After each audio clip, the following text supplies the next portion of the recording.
बच्चों question 1 exercise 7.4 9th class math triangles दा करन लगे हैं। Show that in a right angle triangle the hypotenuse is the longest side. ये prove करना भी जी हाइपोटेन्यूज आ वो लॉन्गेस्ट साइड आ। फिगर बना लो। Right angle triangle A B C right angle at B given लिख लो। Triangle A B C is right angle triangle right angle at B. To prove hypotenuse is the longest side. Hypotenuse जो 90 degree के सामने वाली side होंगी उन्होंने hypotenuse कहने हैं। असी ये प्रूव करना जी ए सी वो ए बी नालों वड्डी है। A C is also greater than B C. A C is also greater than A B. To prove in right angle triangle A B C angle A plus angle B plus C is equal to 180 degree. Sum of the angles of a triangle is 180 degree. Angle sum property होगी। Angle B 90 degree के बराबर है, ये पता ही है तुहानू।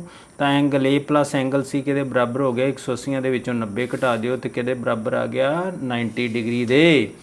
ਇਹਦਾ मतलब ਜਿਹੜਾ एंगल ए तो एंगल सी ਨੂੰ अगर ਵੱਖਰਾ ਵੱਖਰਾ ਲਈਏ तो 90 डिग्री तो छोटा होएगा।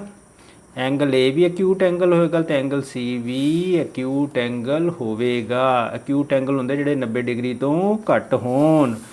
ਹੁਣ एंगल बी तो 90 डिग्री का तो एंगल ए 90 तो घट है तो मतलब angle B is greater than angle A. Angle B के सामने किहड़ी साइड पै रही है देखो ए सी तो और एंगल ए के सामने किहड़ी साइड पै रही B C. A C greater than B C इनू नंबर 1 पा लो। Also angle B is greater than angle C. Angle B angle C नालों वड्डा है। देयरफॉर ए सी बी के सामने साइड पै रही ए सी तो एंगल सी के सामने जी भुजा पै रही है साइड पै रही है वो हैगी ए बी। तो की बनया ए C greater than A B. इत्थे ना रीजन जरूर लिखना। इत्थे की रीजन लिखोगे लिखो ग्रेटर लॉन्गर साइड हैज़ लिखो रीजन। और रीजन आ गया greater angle has greater side opposite to it. इदा भी लिख सकते हो side opposite to the greater angle is longer. इदा भी लिख सकते हो ਜਾਂ इदा लिख लो greater angle has longer side opposite to it. हुण एंगल बी भी एंगल सी नालों वड्डा है ग्रेटर है therefore A C greater than A B. Uh reason लिख लो from 1 and 2 A C greater than A B and B C. Therefore hypotenuse is the longest side. बच्चों question number 2 side A B तो A C triangle A B C extend की 2 points P and Q. Angle P B C less than angle Q C भी दिता। आपां A C greater than A B produce करना। लो देखो किस तरह है प्रूफ करना। लो देखो किस तरह side A B and A C और triangle A B C are extended. आ साइडां एक्सटेंड कीतियां दोनों पी तो क्यू तक। एंगल पी बी सी जोड़ा एंगल आ पी बी सी बनता पाया greater than angle Q C B. लो ध्यान नाल समझो असी प्रूव करना A C greater than A B. लो एंगल पी बी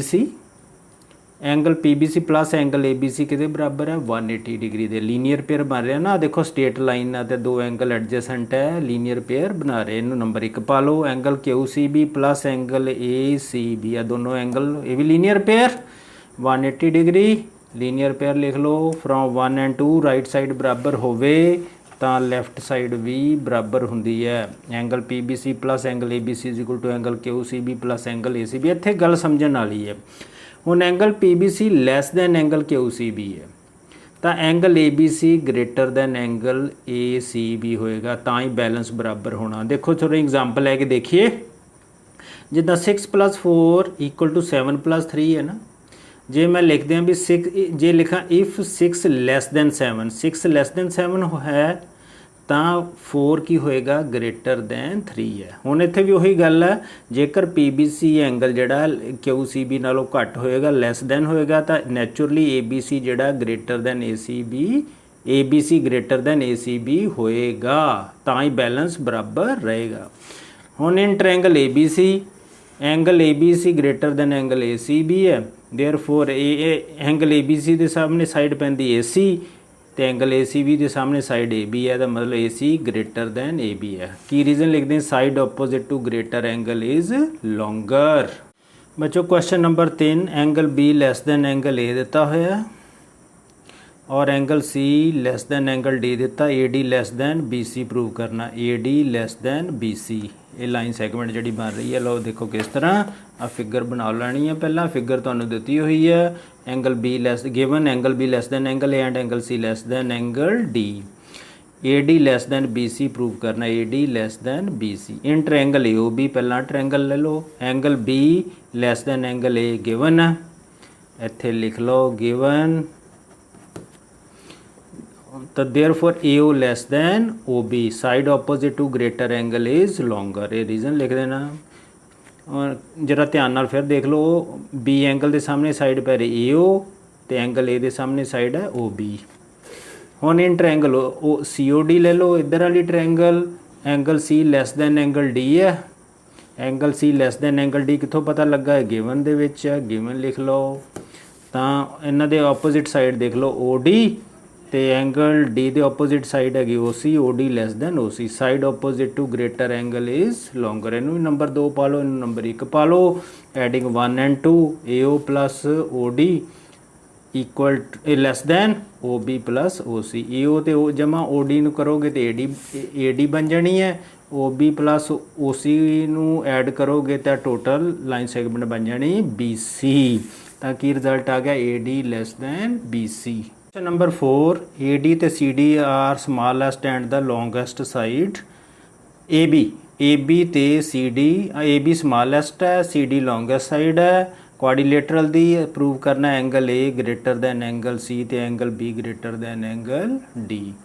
लो फिगर बनी हुई है, देख लो किस तरह प्रूव करना। गिवन सानू दिता होया A B is the smallest side, C D is the longest side. Quadrilateral दी लॉन्गेस्ट मैंने सब तो वड्डी, स्मॉलेस्ट मैंने सब तो छोटी, चारों साइडों चो छोटी है, सब तो छोटी, ये सब तो वड्डी है। 4 भुजावां है ना, 4 साइडां of triangle A B C to prove angle A greater than angle C, angle A greater than angle C and angle B greater than angle D prove करना।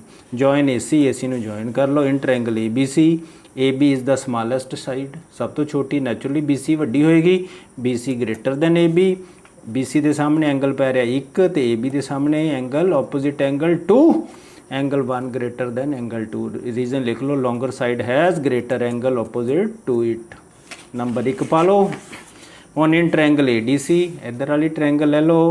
हुण इहदे विच उन्हें दस्सिया होया C D is the longest side, C D longest है given है, तो C D सब तो वड्डी है तो ए डी नैचुरली छोटी साइड होएगी। सी डी ਇਹਦਾ मतलब C D greater than A D है, सी डी के सामने एंगल 3 तो ए डी के सामने angle 4, angle 3 greater than angle 4 होएगा। C D greater than A D, angle 3 greater than angle 4। Reason लिख दो same, angle opposite to longer side is greater. Number 2 पा दो पहले नू 1।